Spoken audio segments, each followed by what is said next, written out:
शासकीय निधी वाटपात पालकमंत्री राधाकृष्ण विखे पाटलांनी दुजाभाव करून भारतीय जनता पार्टीच्या कार्यकर्त्यांचे खच्चीकरण करत असल्याचा आरोप करत भाजपचे विवेक कोल्हेंच्या नेतृत्वाखाली दुपारी शेकडो भाजप कार्यकर्त्यांनी शिर्डीच्या अप्पर जिल्हाधिकारी कार्यालयावर धडक मोर्चा काढलाय। राज्याचे महसूल मंत्री तथा अहमदनगर जिल्ह्याचे पालकमंत्री यांच्या कार्यपद्धतीविरोधात नाराज झालेल्या कोपरगाव आणि राहाता तालुक्यातील शेकडो भाजपच्या कार्यकर्त्यांनी शिर्डीच्या अप्पर जिल्हाधिकारी कार्यालयावर हातात काळे झेंडे घेऊन विखे पाटलांच्या विरोधात तीव्र घोषणाबाजी करत निषेध मोर्चा काढला। यावेळी पालकमंत्री राधाकृष्ण विखे पाटील आणि आमदार आशुतोष काळे यांच्याकडून राजकीय दृष्टिकोनातून निधी देण्यास दुजाभाव होत असल्याचा आरोप करत कोपरगाव आणि राहाता तालुक्यातील 1.5 वर्षापासून असलेल्या अनेक प्रलंबित प्रश्न मार्गी लावण्याची शेवटची संधी देत असल्याचा इशारा दिलाय। त्याचबरोबर उपमुख्यमंत्री आणि प्रदेशाध्यक्ष यांच्याकडे तक्रार केली आहे, मात्र त्यांची काय मजबुरी आहे ते कळायला मार्ग नसून जी ग्रामपंचायत विरोधात गेली त्या ग्रामपंचायतला दुष्काळ निधीतून वगळण्यात आलं।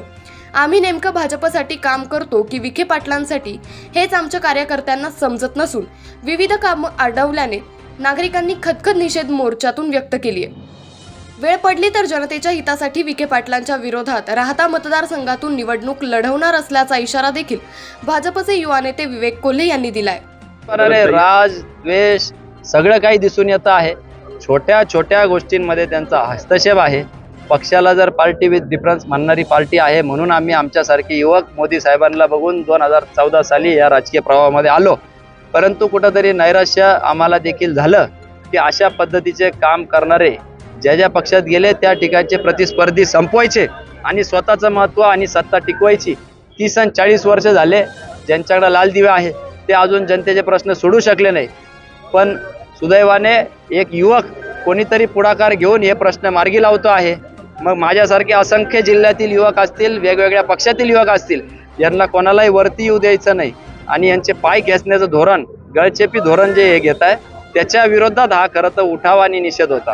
निश्चितपणाने त्यांच्यापर्यंत ही सगळी तक्रार गेलेली आहे।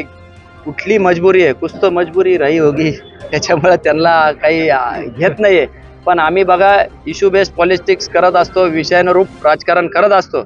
आज जे खाते सरकार म्हणून ठीक आहे, चांगले नियोजन करता आहे, त्याच्याबद्दल सरकारचं अभिनंदन मी करतो, परंतु जे खाते राधाकृष्ण विखे पाटलांकडे आहे, दुग्ध विकास खातं आहे, आज 36 रुपयावर होतं दुधाचे भाव, जेव्हा त्यांच्याकडे आलं आज 24 रुपयावर आलं आणि आज 2 रुपयांनी परत कमी झालं, म्हणजे 22 रुपयावर आलं। अनुदान अजून मिळालेलं नाही। या ठिकाणी सर्कल वाईज जेव्हा दुष्काळ जाहीर करायची वेळ आली तर ज्या कुंतांब्या गणातून त्यांना विरोध होतो किंवा ग्रामपंचायत विरोधात गेली त्या ठिकाणचे सोयीस्कररित्या तो सर्कल डावलला गेला दुष्काळातून। त्याच्यानंतर तिथं जाहीर झालेले रस्ते ग्रामपंचायतून ताब्यातून गेल्यावर परत ते काम अडवलं गेलं।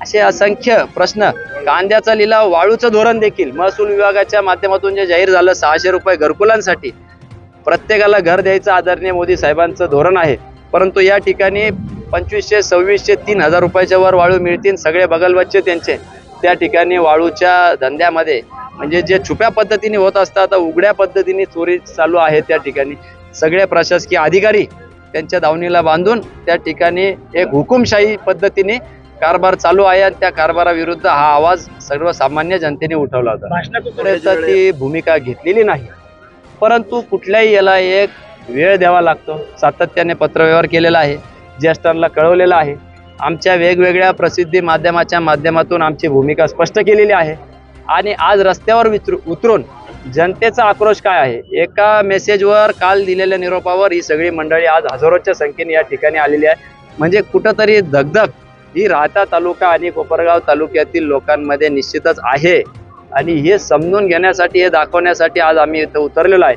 आणि एवढंही करून जर त्यांनी कार्यपद्धती सुधारले नाही, आमच्या संस्थेला शेतकऱ्यांच्या मागं लागले नाही, आमच्या पदाधिकाऱ्यांच्या मागं पक्षांनी सगळे बूथ, एक बूथ 30 युथ बूथ कमिटी सगळं आमच्याकडून करून घेतलं, सगळे ॲप डाउनलोड केल्या आणि सगळा डेटा हा गेला विखे पाटलांच्या कार्यालयात।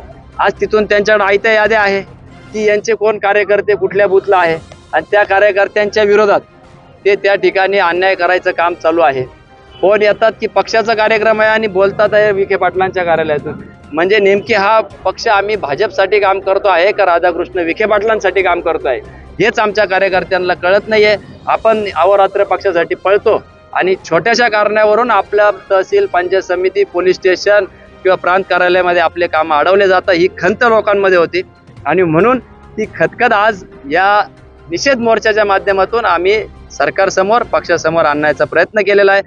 याच्यातून जरी आम्हाला योग्य तो जर न्याय मिळाला नाही तर तुम्ही सांगा आमच्याकडे काय पर्याय उरतो? पर्याय निवडू शकता का तुम्ही? आमच्याकडे काय पर्याय उरतो? संघर्ष करणारे आम्ही वारसा आहे, शंकरराव कोल्हे साहेबांचा हा वारसा आहे. आम्ही गुडघ्यावर बसून पाय चेपायचे धोरण आमदार आशुतोष काळेंसारखे घेऊ शकत नाही. अनेकदा किंमत सत्याच्या लढाईसाठी आम्हाला मोजावी लागलेली आहे. ती पुढे मोजायची आमची तयारी आहे. हरू किंवा जिंकू, परंतु अन्याय करणाऱ्याच्या विरोधात आम्ही लढा उभारू. मग त्याकरता राहत्यात जरी उभं राहायची वेळ आली तरी आम्ही पवित्र कार्यकर्त्यांची चर्चा करून घेतल्याशिवाय राहणार नाही, एवढंच या निमित्ताने सांगतो. प्रतिनिधी प्रदीप पाटील, एस न्यूज मराठी, शिर्डी, अहमदनगर.